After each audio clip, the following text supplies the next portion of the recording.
فأنا ناصح لإخواني بالصدع بالحق تبيض وجوههم. السكوت في مسألة الحزبية يضرها، فاصدع بما تؤمر وأعرض عن المشركين. سلامي على دماج ورجالها والشيخ يحيى ودار العلم يا سعد بانيها. بسم الله الرحمن الرحيم. الحمد لله والصلاة والسلام على رسول الله وعلى آله وأصحابه ومن والاه, amma ba'd. Pertemuan yang lalu kita membahas tentang Fadlut Tauhid, yang merupakan syarat utama untuk seorang bisa selamat dari kekekalan di dalam neraka, yang diungkapkan oleh syarih dengan Safinatun Najah fid dunya wal akhirah. Kemudian kata Syekh bin Baz, wa amma tauhidul uluhiyyati fa huwa al-imanu bi anna Allah subhanahu huwal ma'budu bihaqqin la syarika lahu fi dzalik, wa huwa makna la ilaha illallah, fa inna ma'naha la ma'buda haqqun illallah. Adapun tauhidul uluhiyah, setelah kita pelajari kemarin tentang tauhidur rububiyah, yang pengertiannya apa tauhidur rububiyah, Abdurrahman Aceh?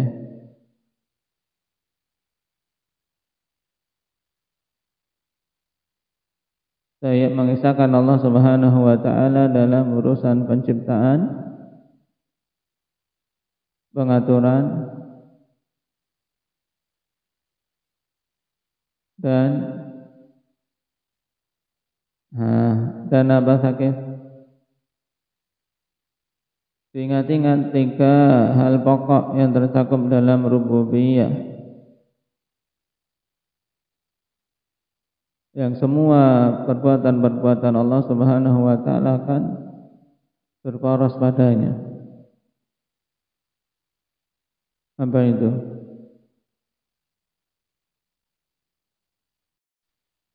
Nah, diingat ifradullahi ta'ala bil khalqi wal mulki wat tadbir, mengisahkan Allah Subhanahu wa ta'ala pada penciptaan, penguasaan dan pengaturan, yang juga diungkapkan dengan ungkapan lain apa, Bapak? Dari pengertian tauhidur rububiyah lebih ringkas, apa pengertiannya?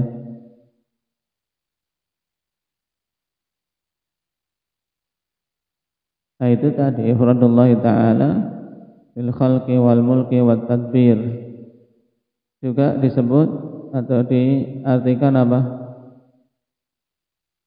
Muhammad Aceh?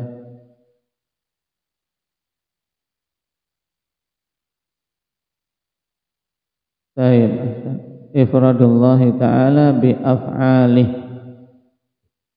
Ini diingat. Karena apa? Af'alullah ya kembali pada tiga hal tadi.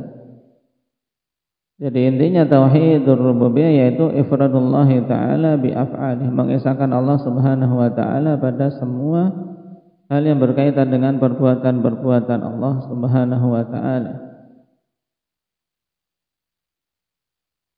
yang hanya Allah Subhanahu wa ta'ala saja yang mampu untuk melakukannya. Baik. Nah, sekarang tauhidul uluhiyah. Apa itu kata Syekh bin Baz? Fa huwal imanu bi anna Allah subhanahu huwal ma'budu bihaqqin la syarika lahu fi dzalik. Tauhidul uluhiyah yaitu beriman bahwasanya Allah Subhanahu wa ta'ala adalah zat yang diibadahi dengan hak, tidak ada sekutu baginya dalam peribadatan. Wa huwa makna la ilaha illallah, dan tauhidul uluhiyah itulah makna dari kalimat tauhid la ilaha illallah. Kenapa? Fa inna maknaha la ma'budu haqqun illallah, karena sungguhnya makna dari la ilaha illallah adalah la ma'budu haqqun illallah. Apa artinya ini? Fadil, la ma'buda haqqun illallah.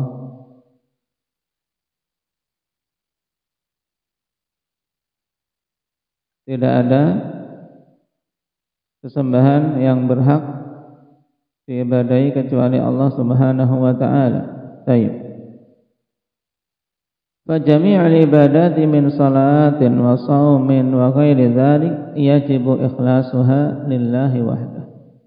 Sehingga semua ibadah-ibadah berupa salat, puasa dan yang lainnya itu wajib mengikhlaskannya untuk Allah Subhanahu wa taala semata.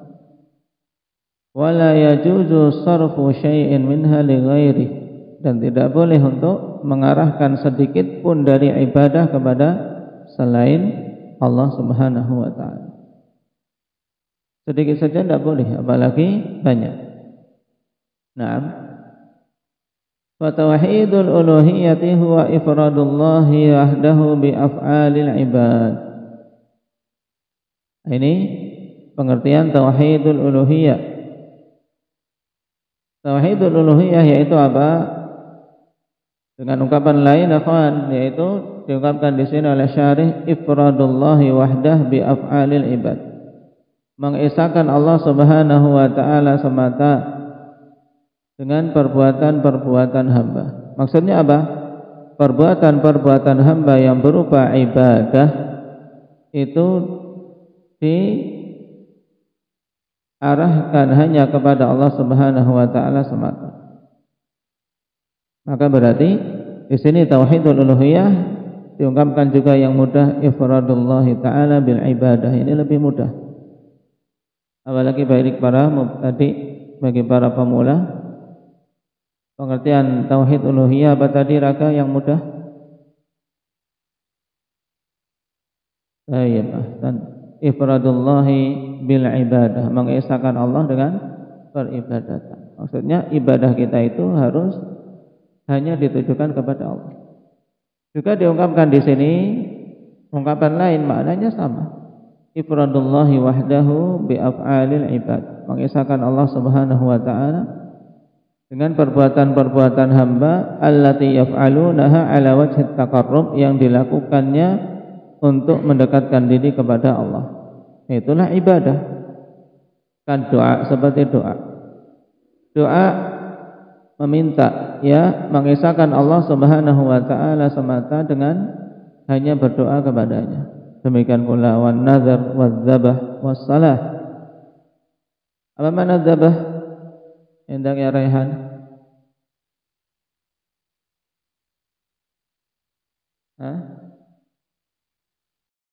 Tayyib, menyembelih.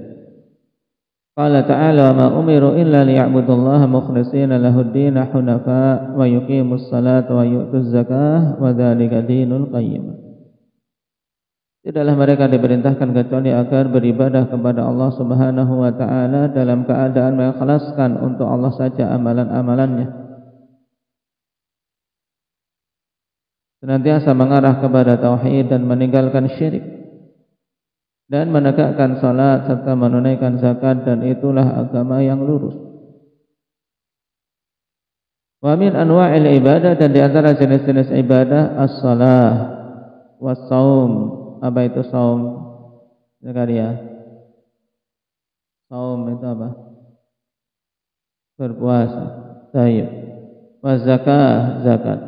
Wa doa, dan doa. Wa nazar wal isti'anah. Apa itu isti'anah, Jabir?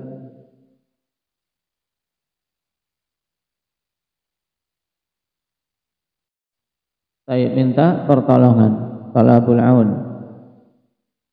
Wal istighatsah, apa itu dzikri? Tayyib, istighatsah talabul ghauth, yaitu minta pertolongan dan jalan keluar kepada Allah Subhanahu wa taala dari perkara-perkara penting yang menimpanya. Maka istighatsah pada hal-hal yang apa? Yang darurat, yaitu hal-hal yang genting yang dirasakan oleh seseorang.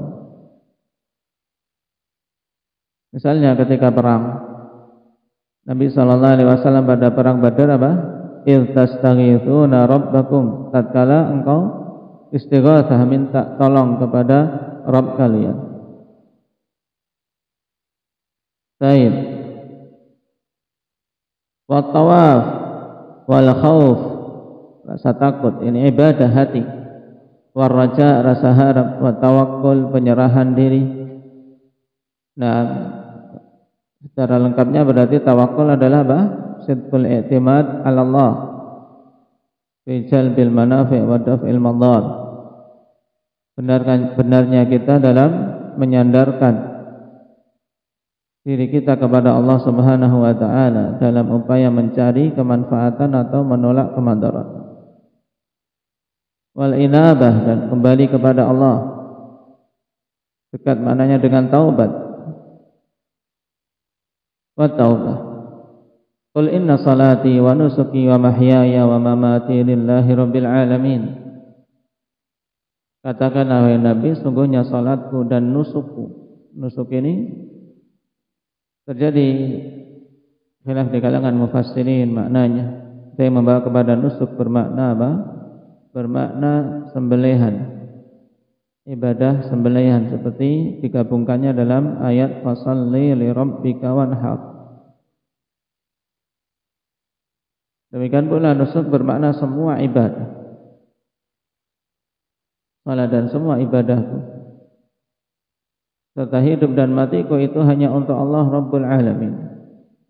La syarika lahu wa bidzalika umirtu wa ana awwalul muslimin, tidak ada sekutu baginya. Dan dengan itulah aku diperintahkan dan aku adalah orang yang pertama kali berserah diri dari kalangan umat. Qala wa hadza tauhid huwa alladhi da'at ilaihi rusul. Ini diantara kekhususan tauhidul uluhiyah. Tauhid ini adalah tauhid yang para rasul menyeru padanya. Kalau tauhid rububiyah diseru tidak? Hendaknya Ali. Kenapa? Kenapa para nabi tidak menyeru, tidak mendakwahkan tauhid rububiyah? Nah, karena mereka sudah mengimaninya, berarti bukan menyuruh tapi mengingatkan. Dalam banyak ayat kita diingatkan tentang tauhid rububiyah. Tetap diajarkan, tetap diingatkan. Karena apa? Sifat manusia yang pelupa. Nah, kita diingatkan tentang tauhid rububiyah dan diseru untuk apa? Mentauhidkan Allah Subhanahu wa taala dari sisi uluhiyah. Semua para rasul menyeru padanya. Walaqad ba'atsna fi kulli ummatin rasulan an ya'budullaha wajtanibut taghut. Sungguh telah kami utus pada setiap umat seorang rasul untuk menyeru beribadahlah kalian kepada Allah dan jauhilah taghut. Inilah hakikat tauhidul uluhiyah. Baik. Wa huwa alladzi naza'a fihi al-musyrikun, dan inilah tauhid yang orang-orang musyrikin mereka apa? Mereka membangkang padanya. Mereka membangkang, mereka membantah. Wa qalu aj'ala al-alihata ilaha wahida inna hadza la syai'un ujab. Mereka mengatakan, apakah Muhammad ini mau menjadikan Tuhan-Tuhan yang banyak ini menjadi satu sesembahan saja? Sungguh ini adalah sesuatu yang sangat mengherankan. Nah, makanya mereka menolak, mengingkari tauhidul uluhiyah. Wa qalu ma na'buduhum illa liyuqarribuna ila Allahi zulfa, dan mereka juga mengatakan tentang alasan kenapa beribadah kepada selain Allah. Orang-orang musyrikin tahu yang menciptakan, menguasai jagat raya ini Allah. Cuman kenapa beribadah kepada selain Allah? Mereka menjawab, ma na'buduhum illa liyuqarribuna ila Allahi zulfa. Kami tidak beribadah kepada berhala-berhala itu kecuali agar mereka bisa mendekatkan kami ini kepada Allah dengan sedekat-dekatnya. Tujuannya baik atau enggak ini? Usaimah. Nah, tujuannya baik atau enggak? Tujuannya baik. Ingin apa? Dekat kepada Allah, ya kan? Tujuan baik. Makanya tidak mesti tujuan baik itu menghasilkan kebaikan ketika tidak ditempuh dengan cara yang baik. Jadi tidak cukup sekedar memiliki tujuan baik kalau cara yang dia tempuh tidak baik. Orang-orang musyrikin punya tujuan baik untuk mendekatkan diri kepada Allah, tapi mereka menempuhnya dengan beribadah kepada selain Allah, kepada orang-orang saleh, kepada malaikat yang dianggap mereka ini bisa menjadi perantara antara diri mereka dengan Allah Subhanahu wa taala. Dan ini adalah sangkaan batil. Ini alasan orang-orang musyrikin beribadah pada berhala-berhala agar berhala-berhala yang notabene itu adalah berhalanya orang soleh. Orang-orang soleh yang mereka buat seperti Latta. Latta asalnya apa? Seorang laki-laki yang dulunya suka bikin makanan, bikin adonan tepung untuk memberi makan jamaah haji. Dikenal ini sebagai seorang soleh, suka memberi makan jamaah haji, ahli sedekah. Nah, maka kemudian ketika meninggal dibuatlah patung untuk mengenang jasanya biasa. Manusia seperti itu. Nah, dibuat patung untuk mengenang jasanya, akhirnya lama-lama diibadahi. Nah, dinamakan ini orang soleh. Nah, orang soleh itu kan dekat dengan Allah. Kita ini orang yang banyak dosa, maka butuh perantara orang saleh untuk mendekatkan kepada Allah. Ini alasan siapa? Orang-orang musyrikin Quraisy pada masa itu, dan juga menjadi alasan kuburiyin pada masa sekarang. Para pemuja kubur di masa sekarang alasannya sama. Para wali, para habib yang telah meninggal ini orang saleh, orang dekat dengan Allah. Kalau kita langsung kepada Allah tidak pantas, kita butuh perantara. Akhirnya minta istighatsahnya kepada wali fulan yang telah mati atau habib fulan yang telah mati. Ini semuanya adalah syirik. Seperti syiriknya orang-orang musyrikin Quraisy pada masa itu. Nah, sama, walaupun yang melakukan dulu orang-orang yang menentang Islam secara tegas, dan sekarang orang yang mengaku Islam. Kejahilan. Qala wa dhalla Nabi sallallahu alaihi wasallam fi Makkah 13 sanah yuqarriru hadha at-tauhid al-'azim. Dan Nabi sallallahu alaihi wasallam terus selama di Makkah 13 tahun menetapkan tauhid yang agung ini, yaitu mendakwahkannya, berusaha menanamkan di hati-hati para sahabat tauhidul uluhiyah. Nah, waqad waqa'a fi amr minan nas al-yawm fi mukhalafatihi fasarafu ba'd anwa'il ibadah li ghairillah. Dan telah terjadi dari segolongan manusia di masa kita ini dalam penyelisihan terhadap tauhidul uluhiyah, sebagaimana dicontohkan tadi. Apalagi di negeri kita. Nah, fasarafu ba'da anwa'il ibadah li ghairillah, sehingga mereka mengarahkan sebagian dari jenis-jenis ibadah kepada selain Allah. Minat tawaf, berupa tawaf. Di kuburan sebagian wali dulu ada tawafnya. Nah, ketika pernah mengikuti acara mereka dulu sebelum mengenal sunnah, melihat tawaf. Nah, ikut aja orang-orang itu tawaf di kubur Sunan Kalijaga kayaknya kayak gitu. Baik, muter. Ya, santri-santri ya pokoknya muter-muter aja, nggak tahu apa maksudnya. Nah itu ibadah tawaf. Ya, muteri kubur itu, berkeliling seperti tawaf ke Ka'bah.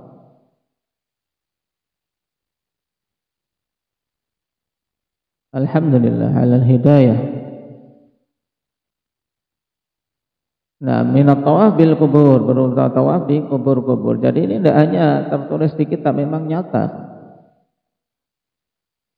Wadzabhi, dan menyembelih banyak. Kemarin di bulan Muharram, nah menyembelih untuk bersih desa.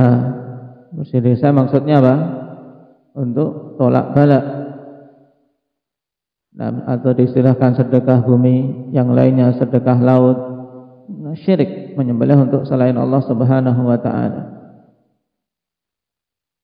Wan nadar, dan bernadar untuk selain Allah. Wan nadri lil amwat, bernadar untuk mayit-mayit. Wal ghaibin, dan yang tidak terlihat dari makhluk-makhluk gaib, min jinnin wa auliya, dari kalangan jin maupun wali-wali yang telah meninggal. Wa dzalika min sarfin, nah wa dzalika min sarfi khassi haqqillah. Dan itu termasuk dalam memalingkan hak Allah Subhanahu wa taala yang terkhususnya, yaitu hak peribadatan. Fa na'udzubillah min mujibati ghadabihi wa alimi iqabih. Maka kita minta perlindungan kepada Allah Subhanahu wa taala dari hal-hal yang bisa mengakibatkan kemurkaannya dan bisa mengakibatkan dahsyatnya hukumannya. Baik, sekarang kita masuk pada pembahasan berikutnya, al-farqu baina tauhidir rububiyah wal uluhiyah. Apa perbedaan antara tauhid rububiyah dan uluhiyah? Yang pertama, huwa i'tiqadu an tauhidur rububiyah. Sekarang perhatikan ini. Tauhidur rububiyah yang pertama, huwa i'tiqadu anna khaliqal kaun wa mudabbirahu wahidun huwa Allah ta'ala. Yang pertama, tauhidur rububiyah yaitu meyakini bahwasanya pencipta kaun, pencipta jagat raya, pencipta semesta, dan yang mengatur semesta itu satu saja. Siapa itu? Zaid, Allah Subhanahu wa taala. Baik. Kemudian untuk tauhid rububiyah perhatikan, huwa i'tiqadun qalbiyyun faqat. Tauhid rububiyah intinya adalah keyakinan hati saja. Intinya hatimu meyakini yang menciptakan jagat raya, yang mengatur jagat raya, yang menguasai jagat raya ini siapa? Allah Subhanahu wa taala. Yang ketiga, huwa yaqtadi tauhidal uluhiyah. Tauhid rububiyah itu apa? Menuntut untuk mentauhidkan Allah dalam sisi uluhiyahnya. Jadi tuntutan dari seorang yang mentauhidkan rububiyah maka harus mentauhidkan sisi uluhiyah. Ini yang diungkapkan dengan huwa yaqtadi tauhidal uluhiyah. Bahwasanya tauhid rububiyah berkonsekuensi untuk mengesahkan Allah dalam ibadah. Kenapa? Li'annahu kassababi lahu wal burhani alaih. Karena apa? Karena tauhid rububiyah itu ibarat seperti sebab untuk seorang mentauhidkan Allah dalam ibadah. Ya tidak? Paham? Kenapa enggak disebab? Karena orang kalau ngakui Allah penciptanya, ya seharusnya beribadah kepada yang menciptakan. Berarti tauhidul rububiyah itu ibarat seperti sebab untuk mentauhidkan Allah dari sisi uluhiyah. Wal burhani alaih, dan juga sebagai bukti atas tauhidul uluhiyah. Kenapa? Karena yang berhak diibadahi dialah yang memiliki jagat raya ini. Paham? Ya, jadi ini poin ketiga dipahami ya. Jadi tauhid rububiyah sebab untuk seorang mentauhidkan uluhiyah, dan juga apa? Bukti seseorang mentauhidkan uluhiyah. Bukti atas tauhidul uluhiyah ya tauhid rububiyah. Makanya dalam di surat Al-An'am yang kita baru pelajari tafsirnya, bukti-bukti tentang tauhidul uluhiyah sangat banyak yang didatangkan melalui apa? Tauhidur rububiyah. Yang keempat, annahu jaliyun mustaqirrun fil fitr. yuqirru bihi aktsarun nas. Tauhidur rububiyah itu jali, sangat jelas. Mustaqirrun fil fitrah. Sudah betul-betul tertanam dalam fitrah. Jelas tertanam dalam fitrah.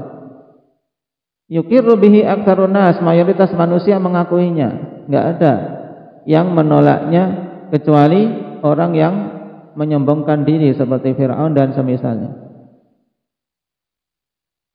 Wa min tsama i'tamada 'alaihi ar-rusul fi da'watihim li tauhidil uluhiyah. Dari situlah para rasul ya bersandar dalam mendakwahkan manusia kepada tauhidul uluhiyah. Nah, yaitu apa? Diingatkan tentang tauhid rububiyah, kemudian dituntut untuk mentauhidkan uluhiyah. Paham? Yang kelima, anal iqrar bihi la yudkhilul mar'a fil Islam. Yang kelima, bahwasanya mengakui tauhid rububiyah itu tidak akan memasukkan seseorang ke dalam Islam. Tidak cukup sekedar mentauhidkan rububiyah saja. Makanya kalau seorang mengartikan la ilaha illallah, tidak ada pencipta selain Allah, ini sudah cukup belum? Belum, karena apa? Itu baru tauhid rububiyah. Nah, illa idza qarana bi tauhidil uluhiyah, kecuali apabila digandengkan dengan tauhid uluhiyah. Makanya orang-orang musyrikin dulu tetap diperangi oleh Nabi sallallahu alaihi wasallam walaupun mereka mengakui Allah sebagai pencipta. Kenapa? Kenapa kok masih diperangi? Hadir. Karena mereka tidak meyakini tauhidul uluhiyah. Baik. Sekarang tauhidul uluhiyah. 5 poin tadi diingat-ingat tentang tauhidul rububiyah yang dengannya terbedakan dengan tauhidul uluhiyah. Adapun tauhidul uluhiyah huwa ifradul khaliqi bil ibadati wat ta'ati war raghbati war rahbati ila akhirih. Nah, tauhidul uluhiyah hakikatnya adalah apa? Mengesahkan zat yang Maha Pencipta dengan peribadatan. Intinya itu. Dan ketaatan serta rasa harap dan rasa takut dan seterusnya. Jadi semua jenis ibadah kita esahkan untuk Allah Subhanahu wa taala saja. Yang kedua, annahu i'tiqadun wa amal. Baik. Wa tawajjuhun wa sulukun wa qiyadun tabi'un limastaqarra fil qalbi. Tauhidul uluhiyah adalah apa? Keyakinan sekaligus amalan.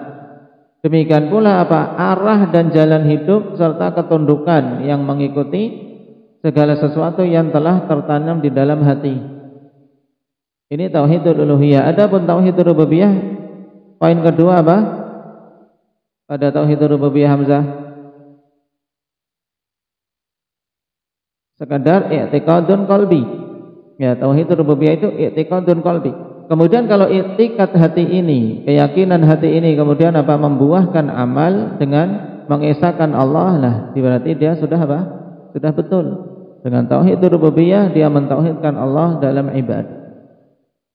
Karena tauhidul uluhiyah ini berupa keyakinan bahwasanya Allah yang hak diibadahi saja. Kemudian beramal menyerahkan ibadah hanya untuk Allah. Wa tawajjuhun wa suluk, yaitu arah hidupnya, nah niatan-niatannya hanya untuk Allah Subhanahu wa taala. Demikian pula ketundukan kepada Allah Subhanahu wa taala. Ini semuanya mengikuti apa yang telah tertanam di dalam hati. Yang ketiga, annahu lazimun li tauhidir rububiyah wa natijatun hatmiyatun lah. Bahwasanya tauhid uluhiyah itu adalah apa? Kelaziman dari tauhid rububiyah. Maksudnya apa? Kalau seorang mentauhidkan uluhiyah, ya, mentauhidkan Allah dalam ibadah ini merupakan apa? Merupakan buah yang mesti ada dari tauhid rububiyah. Kalau tauhid rububiyahnya betul, ya, pahami ini. Jadi tauhid uluhiyah adalah apa? Buah hasil dari apa? Tauhid rububiyah yang ada pada seseorang. Fal khaliqur raziqul mudabbir huwal mustahiqul lil ibadati duna siwa, sebab zat yang maha pencipta yang memberi rezeki dan mengatur zakat raya dialah yang berhak untuk diibadahi, bukan selainnya. Yang keempat, makna daqiq. Dalla fihi katsirun minan nas wa min thamma kanat inayatur rasuli bihi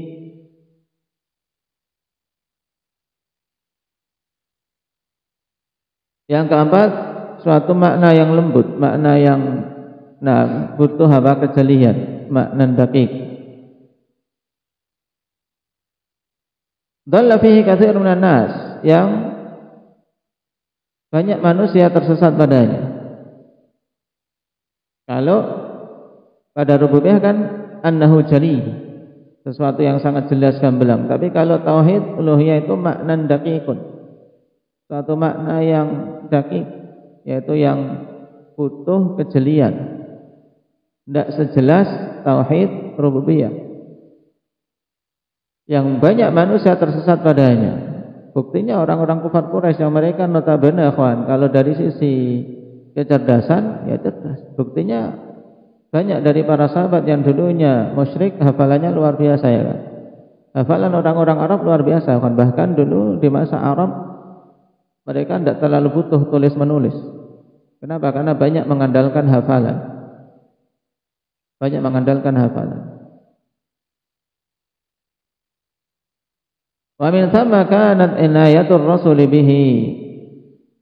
Dari situlah perhatian para rasul maka diarahkan terhadap tauhid uluhiyah. Awwala ma da'un nas ilaih. Demikian pula jadilah tauhid uluhiyah itu sebagai perkara pertama yang para rasul menyeru manusia kepadanya.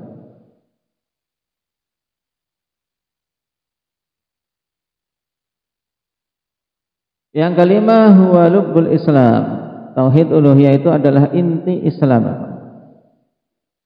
Nah, inti keislaman yaitu dengan mentauhidkan Allah dalam ibadah. Lima fihi min tahriril fardi min kulli ubudiyatin li ghairillah. Dikarenakan pada tauhid uluhiyah itu pembebasan masing-masing pribadi dari semua peribadatan kepada selain Allah. Perhatikan maknanya, nanti kalau ditanya maknanya bisa. Nah, 5 poin ini penting kan? Yaitu membandingkan antara tauhid rububiyah dan uluhiyah. Ingat-ingat. Nanti yang nyatetnya atau maknanya belum jelas, tanya kepada yang sudah jelas. Yang kelima, huwa lubbul Islam lima fihi min tahriril fardi min kulli ubudiyatin li ghairillah.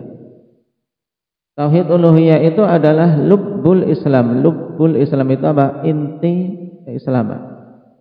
Inti agama Islam ya pada tauhid uluhiyah.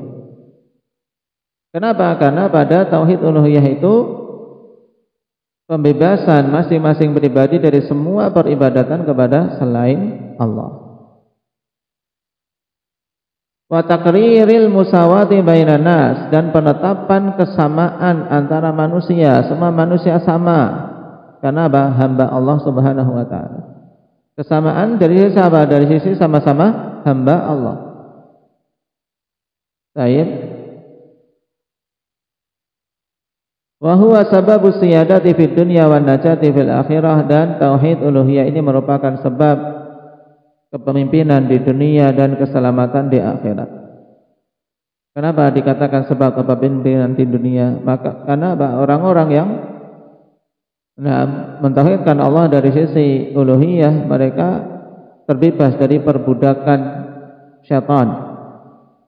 Karena orang merdeka tidak beribadah kepada selain Allah Subhanahu wa taala. Dan juga Allah janjikan kekokohan dan kekuasaan bagi para muwahhidin.